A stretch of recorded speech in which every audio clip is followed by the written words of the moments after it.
Eh, Gracias a Elmer por la oportunidad que me da de compartir la reflexión, por la confianza. Y bueno, el tema que vamos a ver hoy lo he titulado, como dice ahí, Nuestras raíces. Quizás no todos los cristianos evangélicos conozcan las raíces de esta rama del cristianismo, como el protestantismo, ¿verdad? El cristianismo.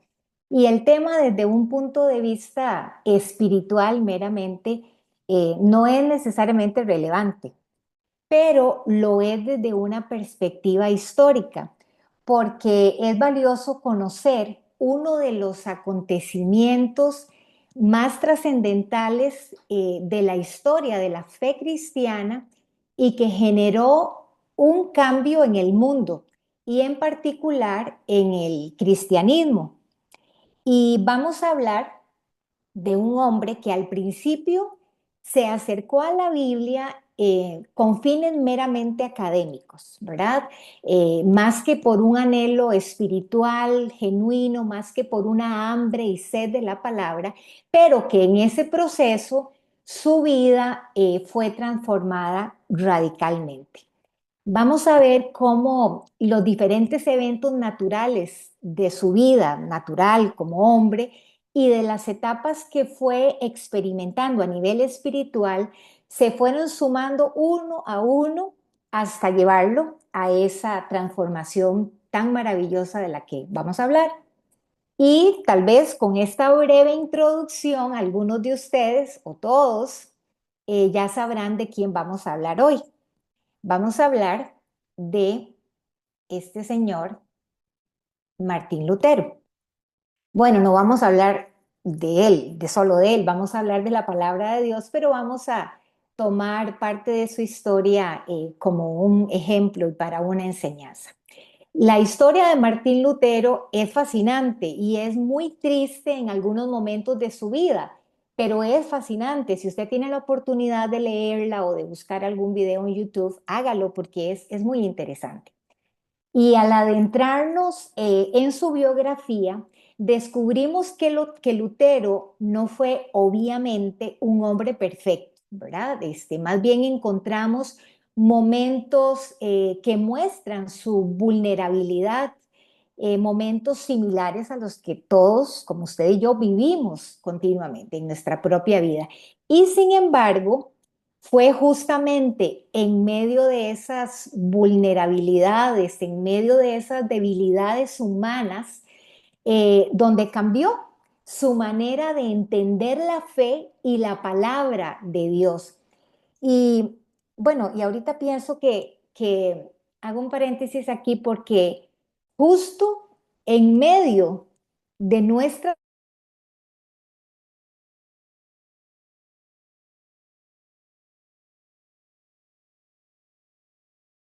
transformaciones eternas y maravillosas, ¿verdad? Pero bueno, sigamos con esto. Lutero nació en 1483, imagínense, hace 542 años. Es decir, usted y yo no pensábamos ni en ser hechos, ¿verdad? Él nació en Alemania y durante su niñez, el pueblo donde él vivía, por lo menos, pero a lo mejor en muchas partes también, habían brotes constantes de pestes y en aquel tiempo eso se interpretaba como castigos divinos, como castigos de Dios. Y entonces Lutero creció pensando que Dios era un ser castigador, un Dios al que había que temer y no del temor que hoy usted y yo conocemos, que es el temor reverente y de devoción a Dios, sino era un miedo literal, un temor literal al castigo de Dios. La difícil situación de aquellos años era generalizada, la gente sufría tremendamente por enfermedades terribles, incurables, por fuertes limitaciones económicas. Y bueno, este fue el entorno donde creció Lutero, ¿verdad? Y su padre, sin embargo, cuenta la historia que se esforzó mucho, logró prosperar como minero y entonces pudo enviar a su hijo Lutero a la universidad a estudiar la carrera de Derecho. Su padre explícitamente le dijo, usted estudia Derecho porque estudia eso, ¿verdad? No había opción. Y probablemente, pues con la esperanza de tener un resurgimiento social y económico para la familia. Pero bueno, Lutero se va a la universidad, obtiene su maestría en Derecho, pero un evento particular en su vida, que ya les voy a contar de qué se trata, cambió totalmente el rumbo de su vida. Es decir, él dejó botada la carrera de Derecho y se dedicó a la vida monástica. Imagínense lo que pudo experimentar ese padre. Quién sabe si estaba vivo, la historia no lo dice, pero todo el esfuerzo que él hizo para mandar a su hijo a la universidad y ahora este muchacho decide dejarlo todo por dedicarse a la vida monástica. Y bueno, la historia cuenta que ese evento que lo hizo cambiar radicalmente de rumbo, se trata de que él estaba atrapado en una tormenta terrible, no una tormenta emocional, sino una tormenta del clima, una tormenta de verdad. Y él tenía tanto miedo que le pidió a Santa Ana su protección y le prometió que si él lograba sobrevivir a esa tormenta, en la cual él veía como un castigo de Dios, ¿verdad? Porque ya les conté que todas esas experiencias fuertes de la vida se veían como un castigo de Dios. Si él lograba sobrevivir, le prometió que él se iba a hacer monje. Y bueno, evidentemente, Lutero sobrevivió y cumplió su promesa. Se convirtió en teólogo y en un filósofo y en un fraile agustino. Entonces, desde el inicio de su vida monástica, Lutero mostró, bueno, varias características sobresalientes, pero una de ellas fue el celo por la palabra de Dios.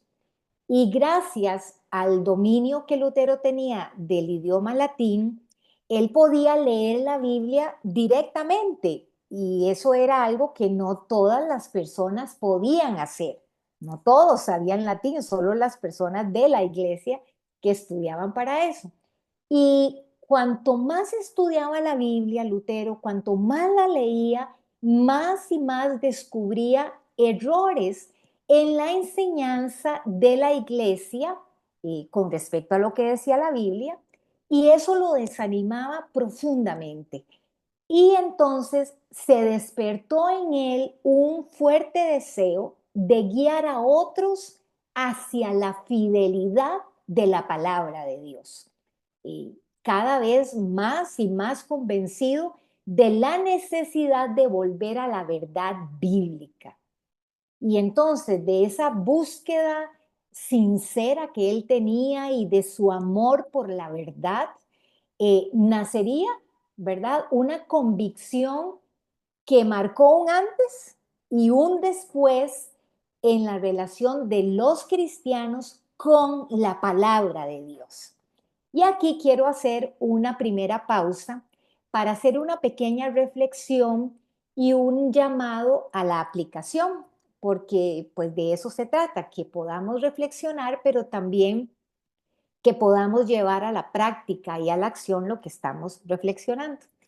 Y entonces he llamado a a primera reflexión, mantener y guardar la fidelidad de la palabra, y ahí me faltó de Dios, quién sabe qué se me hizo, pero bueno, mantener y guardar la fidelidad de la palabra de Dios. Aún sigue siendo, hermanos, sigue siendo trascendental velar por la enseñanza fiel, por la enseñanza verdadera de la palabra de Dios, como pretendió hacerlo Lutero. Y por eso la Biblia, en diversos textos bíblicos, nos exhorta a guardar esa fidelidad. Y uno de esos textos, hoy vamos a ver solo tres por asuntos del tiempo, pero el primero de ellos es Primera de Corintios 16:13. Pablo da 4 mandatos aquí en este texto que siguen vigentes para hoy. Pero nos vamos a concentrar solo en uno de ellos. Y recuerdo que nuestro pastor Rafita ha hablado de este texto en particular, de Primera de Corintios 16:13. Lo tengo muy presente, una palabra maravillosa. Y de esos 4 mandatos, Pablo dice, permanezcan firmes en la fe. Lo que significa no ceder ni retroceder ante las presiones del mundo, ante las pruebas, pero también ante las falsas enseñanzas. Es decir, no dejarnos arrastrar por influencias humanas que son contrarias a Cristo. Otro pasaje que ustedes conocen muy bien es Efesios 4:14. Dice, para que no seamos niños fluctuantes, llevados por doquiera, es decir, de aquí para allá y de allá para acá, de todo viento de doctrina, por estratagema de hombres que para engañar, está definido que lo que quieren es engañar, emplean con astucia las artimañas del error. Y la realidad de Lutero era esta, casualmente. Él estaba inmerso en un mundo de artimañas de error. Hombres que para engañar empleaban con astucia esas artimañas. Y el otro texto que quiero que veamos es Colosenses 2:8. Dice, mirad que nadie os engañe por medio de filosofías y huecas sutilezas, según las tradiciones de los hombres, según las ideas de los hombres, conforme a los rudimentos del mundo y no según Cristo. Hace varios domingos, casualmente, yo compartí con la iglesia una reflexión sobre este tema y hablaba sobre la importancia de guardar la fidelidad del Evangelio. El Evangelio cristocéntrico, basado en la palabra tal y como fue escrita. Y Dios nos exhortaba en esa ocasión a discernir espiritualmente las falsas enseñanzas que se propagan hoy con mucha facilidad. En la época de Lutero, las enseñanzas falsas que proliferaban o que compartía la iglesia eran como muy evidentes, ¿verdad? Eran casos muy evidentes. Pero hoy las desviaciones de la verdad bíblica se presentan de forma mucho más sutil, es decir, casi imperceptible.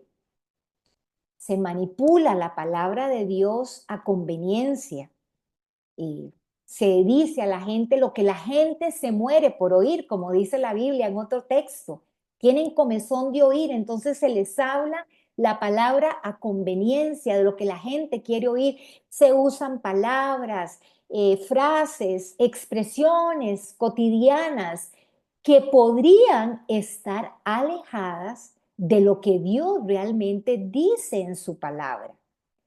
Y ponga atención a esto. Y si nosotros no escudriñamos intencionalmente, y uso esa palabra a propósito para darle buen énfasis, si no escudriñamos intencionalmente las escrituras, no podremos detectar esos engaños que se infiltran en la iglesia de Cristo a nivel general y que puede suceder en nuestra iglesia también. La Biblia es la palabra de Dios. Ese es el fundamento de nuestra fe y nada puede cambiarla, nada puede sustituirla. Y el mensaje debe ser respetado tal cual fue establecido. Y nosotros, hermanos, no podemos andar por la vida cristiana repitiendo enseñanzas de otras personas, repitiendo frases aprendidas solo porque sí, solo porque nos gustan, solo porque nos suenan wow, ¿verdad? Sin confrontarlas con la verdad de la Escritura, que eso fue lo que hizo Lutero. Él no se quedó con la información o con la enseñanza que escuchaba de parte de la iglesia, sino que escudriñó la palabra y se despertó en él ese fuerte celo por la verdad bíblica. Nosotros no podemos o no debemos vivir nuestra fe sin profundizar en el mensaje de la palabra. Sea que usted y yo sirvamos o no en un ministerio de la iglesia, pero si servimos con mucha más razón, ¿verdad? Cada creyente debe asumir la responsabilidad de leer, de escudriñar, de investigar, de meditar y bueno, obviamente de aplicar la escritura de manera intencional, primeramente para nuestro fortalecimiento espiritual, porque dependemos de eso, pero también para distinguir entre lo que es verdadero y lo que es engañoso. Es decir, lo que suena lindo, pero que no es. Y usted sabe a lo que me refiero. Los, los evangélicos comúnmente han criticado los errores de la iglesia tradicional y de otras iglesias desde siempre, ¿verdad? Pero debemos examinarnos a nosotros mismos y reconocer las distorsiones bíblicas sutiles que existen en el cristianismo evangélico, porque las hay, aunque nos duela reconocerlo. Pero bueno, Lutero desarrolló un celo profundo por la palabra y como vamos a ver adelante, eso le trajo muchos problemas. Y sin embargo, ese celo, ese deseo por guardar la fidelidad de la palabra fue su fuerza, fue su guía y es evidentemente un ejemplo para cada creyente hoy. Y su historia nos recuerda que mantener y guardar la fidelidad de la palabra de Dios no es opcional, es un mandato, es una responsabilidad personal de amor a Dios y a su iglesia. Seguimos con la historia de Lutero. Eh, Durante sus años como monje agustino y como profesor de teología de una universidad muy famosa, y la Universidad de Wittenberg, Lutero estaba preparando ahí sus clases sobre las epístolas de Pablo, nada más y nada menos, ¿verdad? Cuando se topó de repente con un texto que revolucionó su vida. Ya él era, como dije, un apasionado por mantener la verdad bíblica y ahora se encuentra con Romanos 1:17. No sé qué son esas rayas azules que aparecen ahí, pero no son mías. Perdonen, no sé qué será.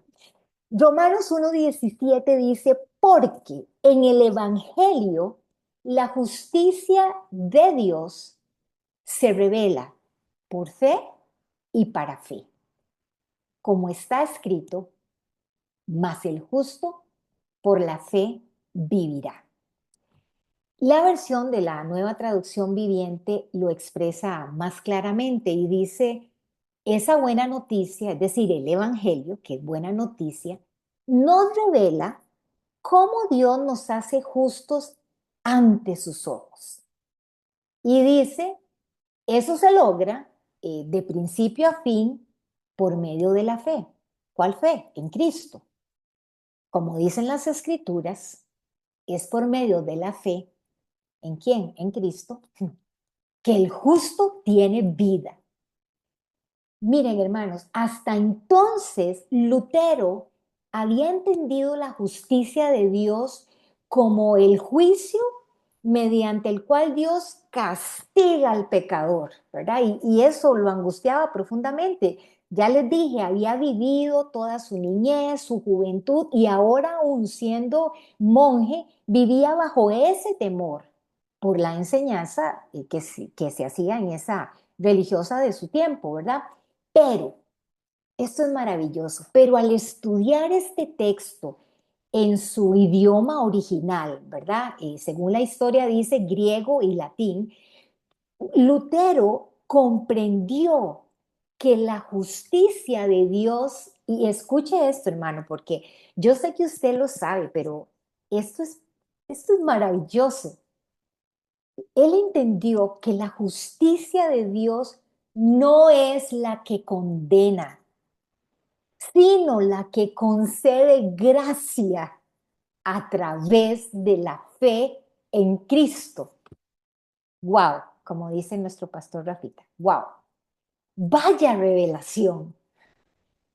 Y fue precisamente porque Lutero defendía la fidelidad de la palabra de Dios por encima de las tradiciones y enseñanzas humanas, fue que él pudo descubrir esta verdad revolucionaria.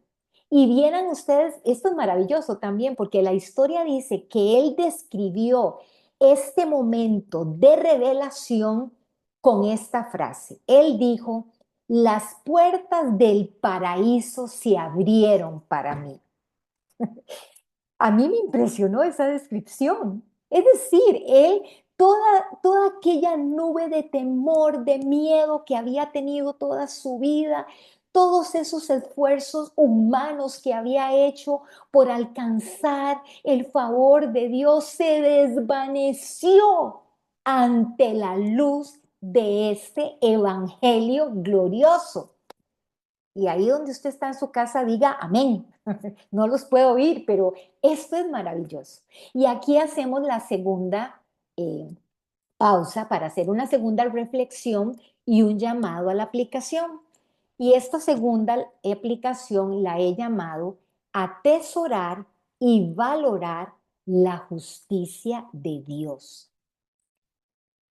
Miren, este pasaje de Romanos 1:17 debió volarle la cabeza a Lutero, al punto de decir lo que dijo, ¿verdad?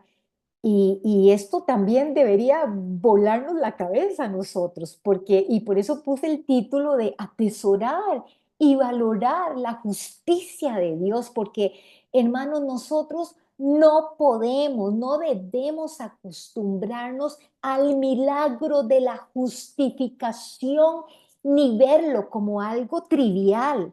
Ay, sí, yo sé, Dios me ha justificado y no podemos. Este mensaje debe prevalecer, permanecer vivo en nuestra mente, en nuestro corazón, y debemos meditar en él con profunda devoción y con profunda gratitud. El apóstol Pablo, en el versículo anterior al 17, ¿verdad? En Romanos 1:16, creo que aquí lo puse, sí, él dice, no me avergüenzo del Evangelio porque es poder de Dios para salvación a todo el que cree. Y en el versículo 17, que fue el versículo que cuenta la historia, que impactó profundamente la vida de Lutero, Pablo explica entonces por qué el Evangelio tiene poder para salvar, ¿verdad? Y explica entonces en el 17, como lo vimos ahora, porque en el Evangelio se revela la justicia de Dios, una justicia que no se limita al concepto humano de dar a cada uno lo que merece, porque eso nos condenaría a todos, ¿verdad? Sino una justicia que se revela por la fe en Cristo Jesús. Esto es muy profundo, pero es muy sencillo a la vez. Y al estudiar este texto, en su contexto, ¿verdad? No solo el versículo 17 aislado, Lutero entonces comprendió que Pablo no hablaba de una justicia, eh, ¿cómo se dice? Punitiva, una justicia castigadora, de juicio, de golpe, sino de una justicia imputada, es decir, la justicia que Dios otorga al pecador, como usted y como yo, como un regalo. Aleluya. Y Pablo desarrolla esa misma idea, pues, a lo largo de Romanos, pero particularmente en Romanos 3, que muy posiblemente, es decir, es un hecho que Lutero lo leyó también. Y vamos a leerlo, pero yo quiero que lo leamos con mucha atención, prestando atención a cada punto, cada coma, cada palabra, porque este mensaje es poderoso. Dice, Dios nos hace justos a sus ojos. ¿Cuándo? Cuando ponemos nuestra fe ¿en quién? En Jesucristo. Y eso es verdad para todo el que cree, sea quien fuere, pues todos hemos pecado. ¿Quiénes? Todos, sin excepción, hemos pecado. Nadie. ¿Y qué es nadie? Nadie. Nadie puede alcanzar la meta gloriosa establecida por Dios. Sin embargo, me encantan esos sin embargos y esos peros de la Biblia, pero en su gracia, en la gracia de Dios, Dios de manera gratuita nos hace justos a sus ojos y lo vuelve a repetir por medio de Cristo Jesús. Es la segunda vez que lo dice, quien nos liberó del castigo de nuestros pecados. Pues Dios ofreció a Jesús como el sacrificio por el pecado. Y quiero leer esta partecita que viene en primera persona. Dice, las personas somos declaradas justas, aleluya, a los ojos de Dios cuando creemos que Jesús sacrificó su vida al derramar su sangre. Y el texto termina diciendo, este sacrificio muestra que Dios actuó con justicia. Punto final. Así que Pablo enseña que la justicia de Dios, o que la justicia que Dios revela, se recibe por fe en Jesús, y la vida del justo se sostiene por esa misma fe. Y entonces aquel que ha sido declarado justo por Dios vive, persevera y es sostenido por la fe, no por las obras. Y en consecuencia, esto elimina toda posibilidad de orgullo o de mérito humano, como nos habla Efesios 2, ¿se acuerdan? Que no es porque nosotros hayamos hecho algo, no, no, no. Toda posibilidad queda eliminada, toda posibilidad de orgullo y de mérito humano. La justicia, o por la justicia de Dios, entonces, el creyente confía, el creyente descansa y el creyente camina diariamente con la seguridad de que Cristo ya cumplió todo lo necesario para nuestra redención. Amén y amén. Así que Lutero experimentó una transformación profunda al entender este pasaje. Y nosotros también estamos llamados hoy a vivir por fe día a día y a atesorar y a valorar permanentemente la justicia de Dios.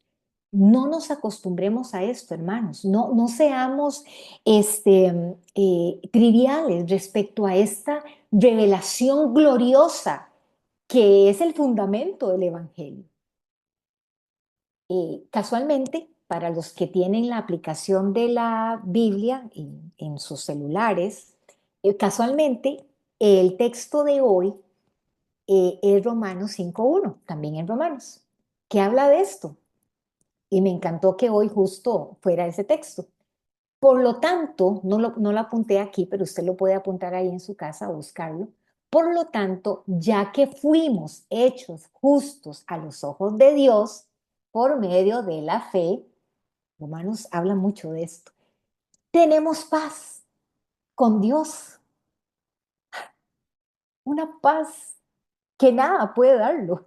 Tenemos paz con Dios gracias a lo que Jesucristo, nuestro Señor, hizo por nosotros. Vea, este texto usted debería escribirlo en un papel y pegarlo en el espejo del baño y leerlo cada día y glorificar a Cristo ahí, por esto. Pero bueno, vamos a la última parte de la historia de Lutero. Entre un evento y otro ocurrieron muchas situaciones en la vida de Lutero que no alcanzamos a revisar hoy, obviamente, pero hay un aspecto importante que también quiero que veamos, y fue la denuncia que hizo Lutero al abuso de las indulgencias que practicaba la iglesia de su tiempo y otras enseñanzas cerradas. Esa verdad de Romanos 1.17 llevó a Lutero a escribir las famosas y conocidas 95 tesis de Lutero. Seguro usted lo ha leído o lo ha escuchado por ahí, en las cuales Lutero denunciaba los abusos y las falsas enseñanzas relacionadas con las indulgencias y llamaba a un arrepentimiento genuino.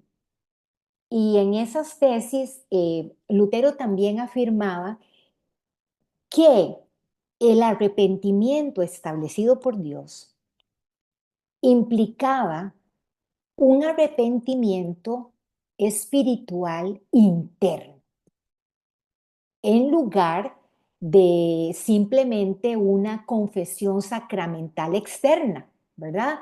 Y proclamaba también que las indulgencias entonces lo que hacían era que incitaban a los cristianos a evitar ese verdadero arrepentimiento, esa aflicción por el pecado, esa contrición, ¿verdad? Por el pecado, creyendo entonces que podían renunciar a sus pecados o ser perdonados comprando simplemente una indulgencia. Y entonces la historia nos revela que Lutero clavó, literalmente clavó, como vemos en el dibujo, sus 95 tesis en una puerta de la iglesia de Todos los Santos de Wittenberg. Y vean qué casualidad, cuando pensé en esta reflexión no era consciente de la fecha, porque este evento sucedió el 31 de octubre de 1517, hace 508 años, una cosa así. Justo mañana se cumplen eh, esos 508 años de este evento que marcó el inicio de la Reforma Protestante. Pero presten atención aquí, esa Reforma Protestante fue un movimiento que no pretendía dividir a la iglesia, sino volver a las raíces del Evangelio, a la verdad de la palabra. Pero la respuesta de la iglesia ante esos escritos fue súper violenta y Lutero fue excomulgado y declarado hereje, amenazado, perseguido, y entonces unos amigos lo acogieron y lo llevaron a un castillo ahí en Alemania, donde permaneció oculto durante casi un año. Pero el punto más importante al que quiero llegar es que en ese retiro forzado que se tuvo que esconder, ¿verdad? En ese castillo, no fue pasivo, ¿verdad? Ese retiro no fue pasivo porque en medio de la soledad, en medio del rechazo, de la humillación, de la presión, etcétera, Lutero entonces aprovechó el tiempo y se dedicó a traducir el Nuevo Testamento al alemán, con el deseo ardiente de que todos pudieran acceder al mensaje de la palabra de Dios en su propio idioma. ¡Qué visión más preciosa! Y la revelación de que el justo por la fe vivirá, entonces no fue solo una idea teológica para él, sino que fue el motor que lo impulsó en su vida.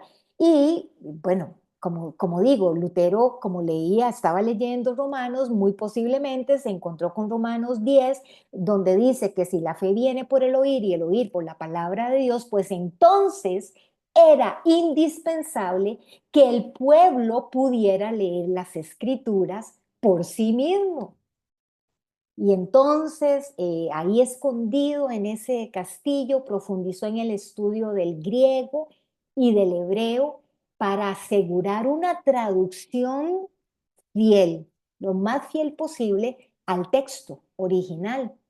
Y la historia dice que en asunto de como 11 semanas, el primer borrador del Nuevo Testamento salió y fue impreso y difundido masivamente gracias a la imprenta muy famosa y muy reconocida que usted habrá escuchado, la imprenta de Gutenberg. Y entonces, por primera vez, el pueblo común y silvestre, como decimos en Costa Rica, podía leer la Biblia directamente, sin depender de personas, de sacerdotes que la interpretaban o la leían en latín. Y entonces aquello fue una revolución espiritual y cultural.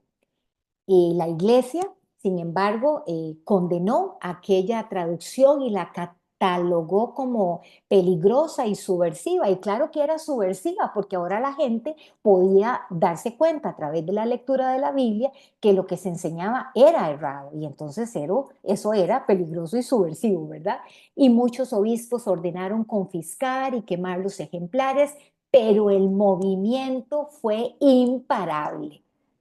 Es decir, Dios estaba detrás de eso, ¿verdad? Y las copias circulaban hasta de manera clandestina y pronto el Nuevo Testamento fue traducido, además del alemán, al inglés y otros idiomas europeos como el francés, el neerlandés, etcétera, etcétera. Y luego, yo no sé cuánto tiempo después, ya no recuerdo de todo lo que leí, se publicó la Biblia completa al alemán, inclusive con ilustraciones y notas explicativas.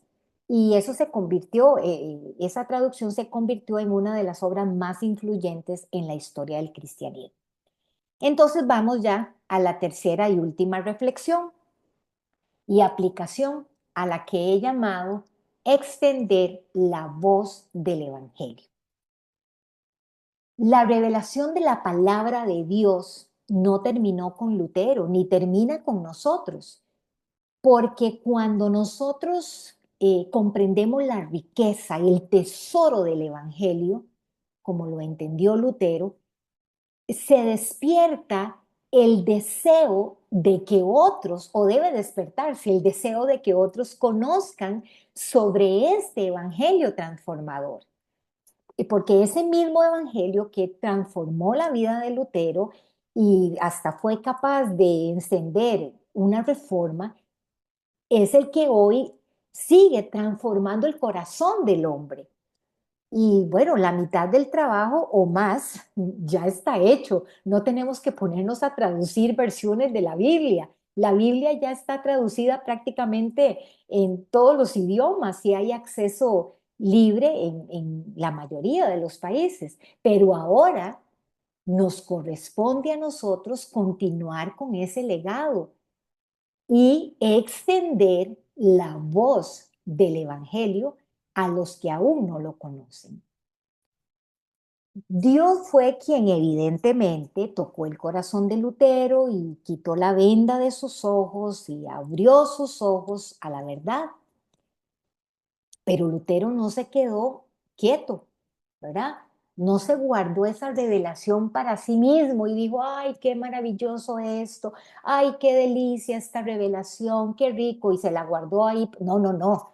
A pesar de las persecuciones, de las humillaciones, de los desprecios, se mantuvo firme en el propósito de Dios. Y la obediencia de Lutero, pues produjo una cosecha que, como dije desde el principio, cambió la historia. Y esa misma invitación entonces está vigente para nosotros hoy. Y leí una frase que me gustó mucho y creo que aquí la puse. Dice, sí, la fe que nos salva nos envía también. La fe que nos salva también nos envía, es decir, es activa. La gracia, hermanos, que nosotros recibimos también nos responsabiliza. Y si nosotros hemos sido alcanzados, y hemos sido alcanzados por la verdad del Evangelio, pues debemos anunciar esa verdad con la misma convicción que Lutero lo hizo. Y bueno, por eso la Reforma no terminó en el siglo ¿qué? 15, 16, sino que cada creyente que ama, que proclama y que vive, sobre todo, la palabra de Dios, continúa escribiendo la historia. Entonces, en conclusión, eh, la historia de Martín Lutero nos recuerda que estamos llamados a profundizar en la verdad de la palabra, a velar por la sana doctrina, a ser celosos de la palabra de Dios y a mantener y a guardar la fidelidad de la palabra. Y también nos enseña que debemos vivir por fe, eh, reconociendo que nadie puede salvarse a sí mismo por sus buenas acciones, por lo lindos que seamos, sino por la fe en Cristo. Y que por lo tanto debemos atesorar y valorar esa justificación y que debemos extender la voz del Evangelio. Así que pedimos a Dios que nuestra vida refleje la justicia de Dios y que nuestra fe sea una fe firme, activa, valiente, eh, para la gloria de su nombre, obviamente, pero también para bendición de quienes nos rodean. Es todo lo que he querido compartir con ustedes y que Dios los bendiga.